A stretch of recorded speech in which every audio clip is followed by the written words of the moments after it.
শুরু করলো। তো আমরা এখন গাড়ির দিকে যাব, আমরা এখন বাড়ি চলে যাব, কারণ আমাদের গিয়ে ঘুমাতেও হবে।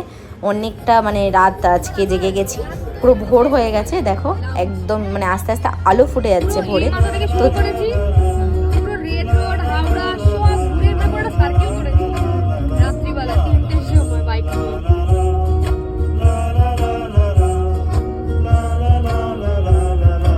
চারটে বাজে, আমরা ঘুরে ফুরে চলে এসেছি, ঘুমে একদম চোখ ফোক।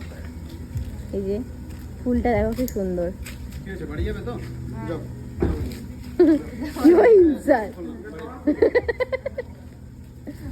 আমাকে এইভাবে বাড়ি দাঁড়িয়ে দিচ্ছে, নিজে থেকে দেখে মনে হচ্ছে কি ঘুম পাচ্ছে। তো আজকের ভিডিওটা এখানে এন্ড করছি, টাটা, দেখা হচ্ছে নেক্সট ভিডিওতে। Good night. ও সরি, গুড নাইট না, এখন গুড মর্নিং বলা উচিত আমার। Good morning.